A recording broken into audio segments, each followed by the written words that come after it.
Good evening, everybody. And seeing the theme here, AI again, because we are living in the world, AI is everywhere.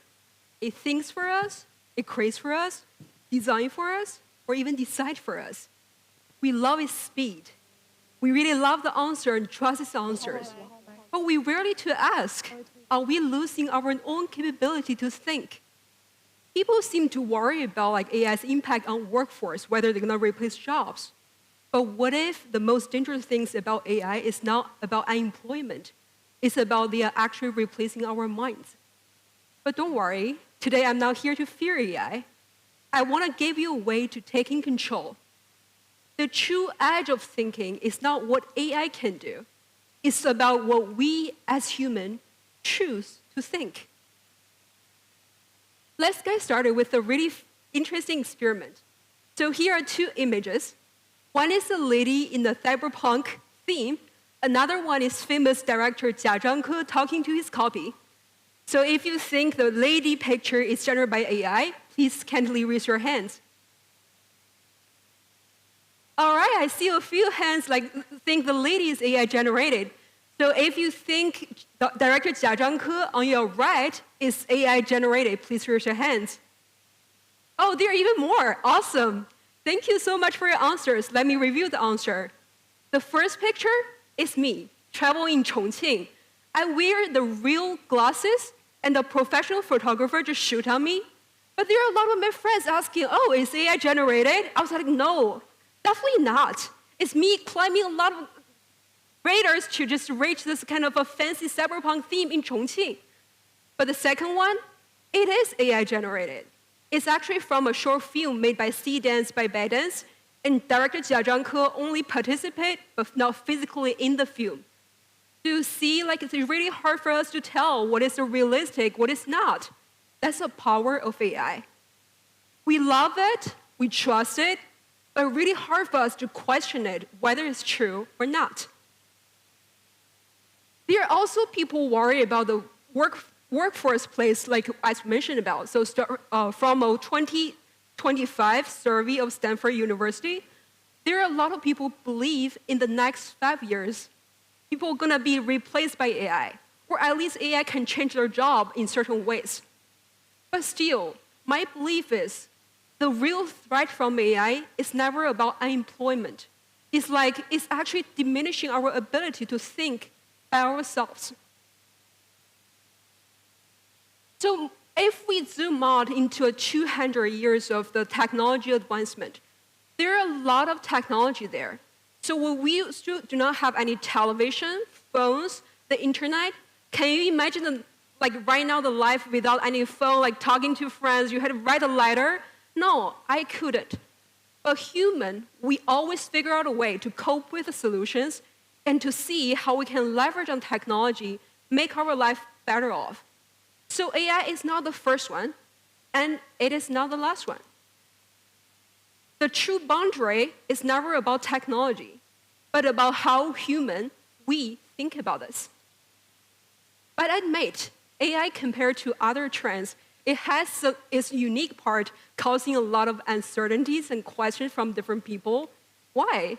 So if we compare the three trends we all familiar with, hardware technology, information technology, and AI, we can see the difference. So hardware technology refers to the computer, phones, VR, AR devices we now all know about. And information technology refers to the internet, cloud services, search engines, those are so familiar with. So those two things have something in common, is they actually based on a fixed algorithm, they are fixed technology. So the output of them are quite controllable, predictable, and controlled by human really well. But AI is quite different in a way of it can self-evoluting, meaning it kind of seems like it's think for themselves. That's the reason why it's so fast. It's changing every day, every second. And there are so many uncertainties because the whole logic of AI is a black box. Seems scary, but it's not, because it's still a really smart technology, just as what we talk about for other kind of technology. So to make it simple, for hardware technology, is changing what we do, is extending our physical capability of doing things, talking to people. And information technology, it changes what we know. It's really fast for us to understand different information on social media, on a lot of stuff there. But AI, it changed how we think. Actually, the uncertainty are also why there are so many public opinions are so concerned about. So there is a recent research from MIT Media Lab saying, when we are doing writing tasks, if we overly rely on AI, it's gonna accumulate cognition debt. Oh my God, so scary. Cognition is the most precious thing about human being. But if we rely on AI too much, it can cause cognitive debt. So if AI reshapes how we think, how we can deal with it. As mentioned, for every single technology, we human beings has already figured out a way how to deal with it. So what about this one? It's called metacognition. What is metacognition? It's the thinking of your own thinking. It sounds so weird, like why I want to think about my own thinking. So let me guide you through a 5 practical way to activate your metacognition, the thinking of thinking. Those are quite simple. First, understand. Second, hypothesis. 3, apply. 4, charge. And last step, synthesize. So let's start with the first step of understand. There are 2 things you need to understand about this. First, why you want to ask the question. What is the purpose? What you want to get out of the question you ask AI. The second thing you need to understand is how AI actually functions. Remember, like the first time you bought a television, a really new model of iPhone, you want to learn the menu. So here's the same thing. It's randomly, like, it's never people judge about, like, what is the menu of Gemini, Doubao, Yuanbao, all those stuff. You just figure it out. Like, oh, it's an AI, amazing, it's a tool. But we actually need to understand how it functions. It's simple. It's like you can imagine in the way of it's taking the input through the pattern and give us the output. Just as how human brain is functioning, like you input something from from teachers, from your friends, from your family, and you can output your language in a different way.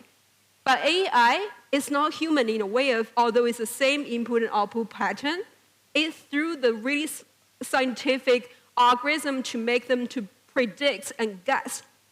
You didn't hear it wrongly, it's guessing. You think AI is smart, it's like, oh, in a second it can give you tons of information, but it's not as smart as you because it can only guess. It's purely based on what you input into the algorithm, they can output something there. So right now, you understand the 2 parts to match them with each other, connect the dots. One part is what you want, another part is what AI can give you. So right now, you already built a really good foundation of metacognition, your thinking of thinking. The second step, hypothesis.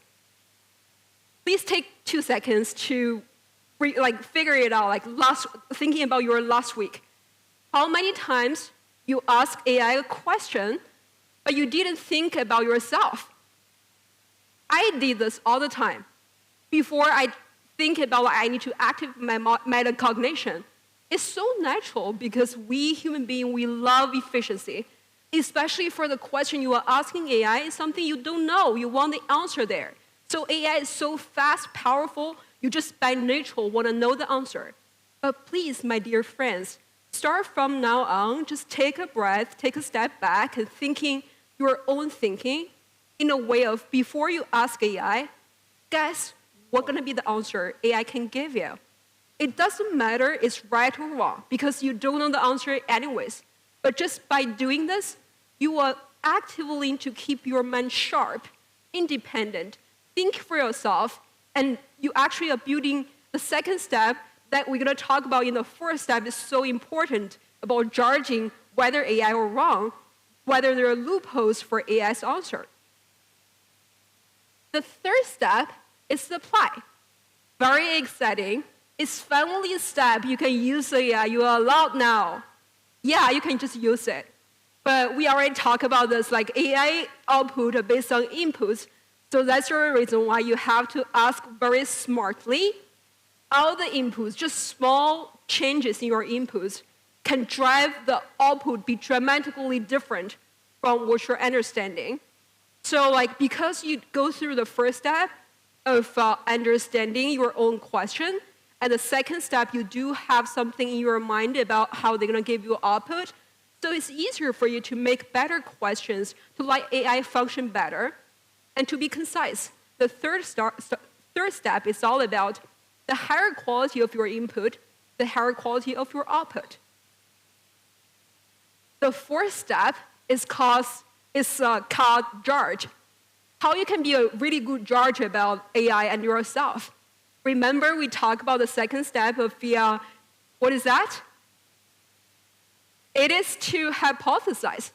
So here is the right time for you to compare the actual AI's output with the hypothesis of yours. So I can share my personal experience. So at the very beginning, it's around 2023, when OpenAI just introduced ChatGPT, those kind of very basic version of ChatGPT. I was so excited because I used to work in a think tank and we do a lot of research. And finally, I got a small assistant helping me. Oh, it's awesome, gave me all the references, and I can just freely to adapt everything. But I found there's so many things that's scary. When I click on the link of the references they gave me, it doesn't exist at all. Even the names of the author is wrong. There's no people called whatever, and just they are all made up by AI because the AI really want to please me to complete my tasks. So it's called AI hallucination. It's the most scary things about AI, about the uncertainty. They are built with the algorithm, the learning pattern, the data, the different kind of inputs, but not all the inputs they learn, they are clean, they are neat, causing them to give you the wrong answer. But if you are not judging this, you're going to be fooled by the biases, hallucination, all the stuff coming from AI's output. But with the previous efforts right now, congrats, you will never be controlled by AI because you do have the judge and hypothesis, the comparison. You could overcome the biases caused by AI. The last step is called synthesize. So how to synthesize everything? AI can give you a perfect draft, but it's never completed. The real thing make you distinguish from other people is about your unique experience. So imagine right now we are sharing the same set of the AI tools, Doubao, Yuanbao, Gemini, ChatGPT, as mentioned, there are tons of them on the market already. So if everybody here, my audience, are using the same thing, gave the similar input, how you can distinguish yourself from others? We're going to be all the robots in the factory just thinking in the same way. But with this part, if you can synthesize, add your experience, your observation, your values, your voices into this, the AI piece will be not AI generated. AI is human powered. It's going to be uniquely owned by yourself because all the things making you a human, and making you different from others will be thankful for this part. You will not overly rely on AI. You are putting your value into the work to leverage on the technology and make everything perfectly fit for your needs from the very beginning. So right now, it's already the 5 practical steps. We can understand AI is so powerful. Its evolution of AI happens every day.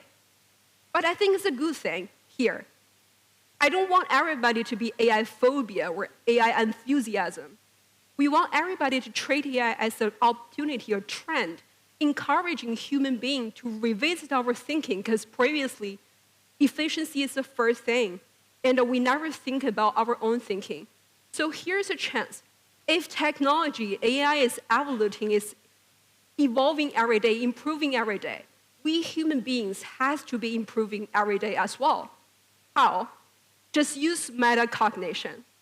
My invitation for you today will be, think first. Ask smartly, question often, add your voice. So those are the 5 practical steps going to help you to leverage better on this tool, control AI, instead of be controlled by AI or even other technology happening in the future. When AI hits its limits, metacognition sets us free. AI is a paddle making us faster. But you, my dear friends, are the real pilots. Thank you so much.